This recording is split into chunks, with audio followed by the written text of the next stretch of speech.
साथ क्योंकि जुड़े हुए हैं संदीप जी भी। संदीप जी, आप कैसे देख रहे हैं इस पूरी जीत को बीजेपी के लिए, और ये जो हार हुई है विपक्षियों की, इसे आप कैसे देख रहे हैं? देखिए दीपाली, ये नेतृत्व की हार है, समाजवादी पार्टी के नेतृत्व की हार है। और इसमें देखिए, मुझे कोई अचरज नहीं है कि जो, क्योंकि विपक्ष है, विपक्ष का काम ही है भाई सत्ता पक्ष को आईना दिखाना और उनकी कमियों की बात करना। लेकिन इसमें जो बात ये विवेक पांडे सर कह रहे हैं कि जिस तरीके से योगी जी ने नेतृत्व किया था इस चुनाव में, ये चुनौती योगी जी के लिए बहुत बड़ी थी। अगर ये चुनाव वो हारते तो उनके लिए भी संदेश गलत जाता। लेकिन उन्होंने जिस तरह से नेतृत्व किया, और अखिलेश यादव ने, आपने देखा कि चाहे वो विधानसभा के उपचुनाव रहे हों, चाहे ये निकाय चुनाव रहे हों, और ये 17, 19, 22, उसके बाद ये 23 में भी आपने देखा कि समाजवादी पार्टी को जनता सुनने को तैयार नहीं है। उसमें बहुत सी ऐसी महत्वाकांक्षी योजनाएं हैं जो मुख्यमंत्री योगी आदित्यनाथ ने, प्रधानमंत्री नरेंद्र मोदी जी ने जन योजनाओं की बात की थी। उसमें हिंदू, मुस्लिम, सिख, ईसाई, ऐसा कोई वर्ग भी नहीं था जो इससे लाभान्वित न रहा। और सभी वर्गों की बात करते हुए भाजपा ने ये लगातार तीसरी हैट्रिक नगर निगम चुनाव में जीती, और सुपड़ा साफ हो गया समाजवादी पार्टी का। अगर कहिए तो वो कहीं भी स्टैंड करती हुई नहीं दिखाई दे रही है। और ये चुनाव इस बात का संकेत है कि 24 का जो चुनाव की ध्रुवीकरण की बात की जा रही थी, वो योगी जी ने एकदम स्पष्ट कर दिया है कि कोई ध्रुवीकरण कहीं नहीं होने वाला है। सबका साथ, सबका विकास और सबका विश्वास इस चुनाव ने दिखाया है सबके साथ। जिस तरीके से 17 नगर निगमों में सुपड़ा साफ हुआ, वो ये बताता है कि जो इनका संगठन था, कुशल नेतृत्व था, उस संगठन की वजह से भाजपा ने ये चुनाव जीता। इसमें किसी को कोई मतलब मुझे नहीं लगता किसी का कोई आरोप होना चाहिए कि उनका संगठन, उनके जो जिस तरीके से कहा जा रहा था कि ग्रास रूट पर भाजपा के कार्यकर्ता, पन्ना प्रमुख, जिस तरीके से लोग लगे हुए थे, वो ये जीत सुनिश्चित करती है। और जिस तरीके से नगर निगम निकाय चुनाव में अखिलेश यादव कर्नाटका का दौरा कर रहे थे, आपका जन्मदाता स्टेट उत्तर प्रदेश है और आपको चिंता लगी है कर्नाटका का, जहां की कोई आपको जानता नहीं है। तो इसलिए ये बड़ा अंतर रहा है। और इनकी सहयोगी पार्टियों ने भी कहीं कोई हस्तक्षेप नहीं किया। आपने देखा रामपुर की जो 60 विधानसभा की जो 100 टांडक सीट थी, वो भी किस वजह से ये हारे। और जिस तरीके से ये अस्तित्व की बात कर रहे थे, गुंडा राज की बात कर रहे थे, उस गुंडा राज को, माफिया राज को जनता ने बिल्कुल सही बात है। विवेक पांडे जी, कहाँ ये बोला जा रहा था कि ये जो चुनाव है वो बीजेपी वर्सेस सपा है, लेकिन यहाँ जब रिजल्ट आया तो बिल्कुल अलग। सबसे बड़ी बात ये है कि आपके एकदम अलग था, एकदम साफ। बिल्कुल, इनका जो एक कोर वोट बैंक था। मैं यही कह रहा हूँ कि इस नेतृत्व को कोर वोट बैंक के अलावा भी आपका जो कहा जाता था वाईएम फैक्टर, उस वाईएम फैक्टर ने भी उनको वोट नहीं दिया है। मुस्लिमों को जिस तरीके से पसमानदा मुसलमानों की भाजपा ने बात की थी, आपने देखा कि कई जगहों पे उनके उम्मीदवार जीते हैं। जी बिल्कुल, इसका जवाब ले लेते हैं। विवेक पांडे जी, जवाब दीजिए, क्या आपका कोर वोट बैंक जो था वो भी छिटक गया इस बार? नहीं, पहले तो मैं आदरणीय संदीप भैया की बातों को थोड़ा सा सुन के आश्चर्य होता है मुझे, ये पॉलिटिकल एनालिस्ट है। लेकिन सुपड़ा साफ का मतलब अगर होता तो मुझे लगता है कि हमारे संख्यात्मक जो सीटें हैं वो सीटें भी नहीं आती। सुपड़ा साफ होना इसको कहते हैं जैसे कर्नाटका में भाजपा के साथ हुआ है। कहा वो सरकार बनाने की राह देख रहे थे और देखिए सुपड़ा साफ मतलब सरकार सत्ता से बाहर हो गए हैं।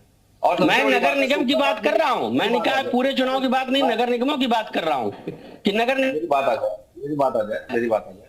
देखिए निकाय चुनाव में भी अगर आप देखेंगे तो मैंने एक बार पहले स्वीकार किया कि मेयर पदों पे हम कहीं ना कहीं हमको आकलन करने की बहुत आवश्यकता है कि अच्छे प्रत्याशी देने के बाद भी अगर जनता ने स्वीकार नहीं किया है तो बिल्कुल वो अपने प्रत्याशी चुने थे, आपके चुनाव ही गलत था प्रत्याशियों का। अरे वो ठीक है, वो देखिए वो राष्ट्रीय कार्यकारिणी का आदेश है, वो चुनाव है, उस पर मैं सवाल नहीं उठा सकता। लेकिन हाँ, अब राष्ट्रीय कार्यकारिणी को ही समीक्षा करनी है।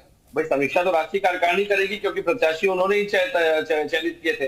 लेकिन सुपड़ा साहब मुझे लगता है विवेक जी 17, 19 नहीं, मैं नगर निगम की बात कर रहा हूँ, मैं पूरे निकाय चुनाव की बात नहीं कर रहा हूँ। मैं नगर निगमों में जो शहरी मतदाता की बात कर रहा हूँ, मैं वहां की बात कर रहा हूँ कि वहां पे आपका सुपड़ा साफ हुआ। 17 के 17 जो नगर निगम है।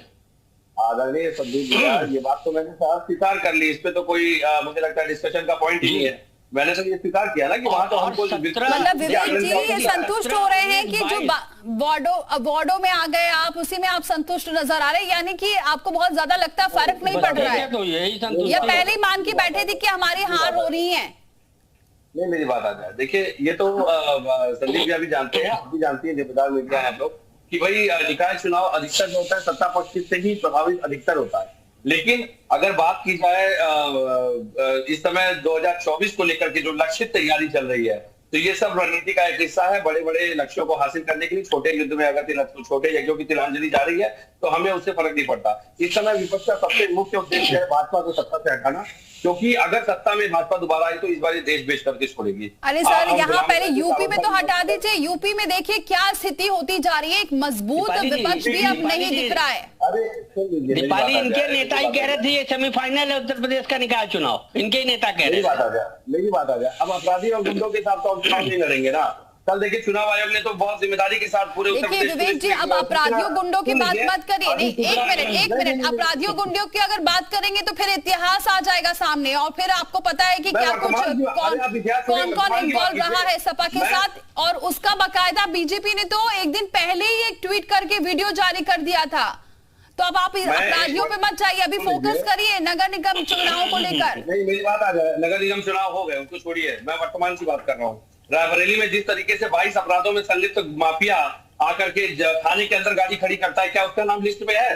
जो लिस्ट आई वो आपके पास भी है, क्या उसका नाम लिस्ट में है? बस इसलिए कि वो भाजपा का, उसकी जो धर्मपत्नी भाजपा की सदस्य है, भाजपा की नेता है, इस वजह से उसका नाम लिस्ट में नहीं होगा। मैं तो जिम्मेदारी से पूछ रहा हूँ, आप वर्तमान की बात करिए ना, भूतकाल छोड़ दीजिए। भूतकाल में अगर बात करेंगे तो 114 बागी विधायक सांसद तो भाजपा के थे, इस समय तो और उन्होंने 50% से अधिक करते हुए उसको 142 के आंकड़े पे लाके रख दिया है। ये तो एडीआर और इलेक्शन वॉच की रिपोर्ट है कि आपराधिक मामलों में सबसे ज्यादा जो कन्विक्टेड है और भाजपा के जो सांसद विधायक है वो बैठे हैं सत्ता में।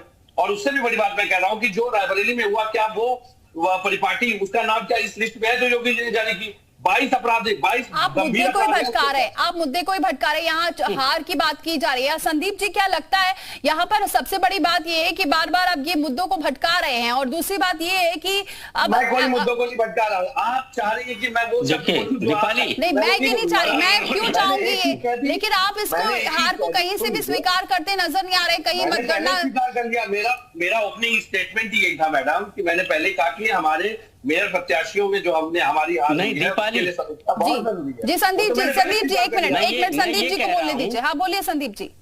देखिए 17, 19, 22 आपने देखा ना, ये लगातार चौथा चुनाव है जिसमें समाजवादी पार्टी से समीक्षा कर रही है।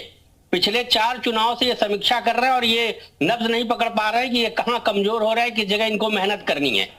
भाई आपको सबसे बड़ी चीज है कि आखिर मतदाता आपसे चाहता क्या है। आप उन मुद्दों की बात क्यों नहीं करते हैं? क्यों नहीं कहते हैं कि आप आएंगे तो अपराध मुक्त करेंगे उत्तर प्रदेश को? आपने ये बात क्यों नहीं रखी थी मतदाताओं के सामने? जो जनकाक्षी योजनाएं थी योगी आदित्यनाथ की, मोदी जी की, उन योजनाओं का लाभ मिला है। ये आपको स्वीकार करने में पता नहीं क्यों दिक्कत हो रही है विवेक जी को। जो योजनाएं, चाहे वो घर से जल की बात की जाए, चाहे अन्न की बात की जाए, शौचालय की बात की जाए, घरों देने की बात की जाए, वो सारी योजनाएं जो हैं वो लाभान्वित तक पहुंच रही हैं। उसमें कोई भी भेद नहीं किया है कि ये मुस्लिम है, ये हिंदू है, ये सिख है, ये ईसाई है। इनको देख के दिया जा रहा है। जिसकी जो योग्यता है उसके अनुसार उसको, वो सारी मानक के अनुसार उसको योजनाओं का लाभ मिल रहा है। उन योजनाओं का लाभ मिलने के बाद संदीप जी ये जो जिक्र कर रहे हैं, यहाँ जो विवेक पांडे जी जिक्र कर रहे हैं अपराधियों का, यहाँ जब जो जनता पहुंच रही थी वोट करने के लिए, उसका सबसे पहला मुद्दा था वो सेफ अपने आप को महसूस कर रहे हैं, कानून व्यवस्था, वो खुद जनता इस बात को स्वीकार कर रही थी। सुरक्षा बहुत बड़ा मुद्दा था और ये भूल गए। इनके जो सांसद और विधायक हुआ करते थे, कोतवालियों में ताला बंद हो जाता था, पुलिस वालों को बंद करके अपने घरों में रखा करते थे। ये भूल गए विवेक पांडे जी जब इनकी सरकारें हुआ करती थी। तो उसका खामियाजा तो आपको भुगतना पड़ेगा ना, जो आपने सुशासन की जगह आपने। ठीक है संदीप जी, जरा ले लेते हैं, जवाब भी ले लेते हैं विवेक पांडे जी। हाँ बोलिए। अभी जब कानपुर के निकाय चुनाव, जब कानपुर में चुनाव, तो उसी समय एक लोहा व्यापारी को गोली मार दी गई। कल जो एक आलमबाग की घटना है कि दरोगा ने एक बलात्कार फिर करने का प्रयास किया पीड़िता के साथ, ठीक है। तो यहाँ पे थाने में, ललितपुर में इसी तरह से थाने परिसर में बलात्कार हुआ था। आप कानून व्यवस्था की जो बात कर रहे हैं, कानून व्यवस्था एक मिनट जरा, नहीं एक मिनट विवेक जी, एक मिनट मैं आपको रोकूंगी। मैं इनकी बात नहीं कर रही हूँ, नहीं, मैं इनकी बात भी नहीं कर रही हूँ, ये मैं जनता की बात कर रही हूँ। जनता ये बोल रही थी कि हम सुरक्षित हैं, जो महिलाएं पहुंच रही थी वोट देने, वो अपने आप को सुरक्षित महसूस कर रही थी। मैं उनका बयान बता रही हूँ आपको। इस बार ये मुद्दा जनता के बीच में रहा है। आप किसी भी राजनीतिक पार्टियों की जब रैलियां देखती है तो उसमें एक जन समर्थन होता है, चाहे वो लाया जाता है चाहे वो होता है, लेकिन दोनों में एक चीज समान होती है कि आलोचना है तो उसकी आलोचना अगर होती है तो ठीक है, आप दोनों बने रहिए क्योंकि मुझे एक ब्रेक लेना है, एक ब्रेक ले रुकना है। बने रहिए आप दोनों, एक छोटा सा ब्रेक ले रहे हैं, फौरन लौटते हैं।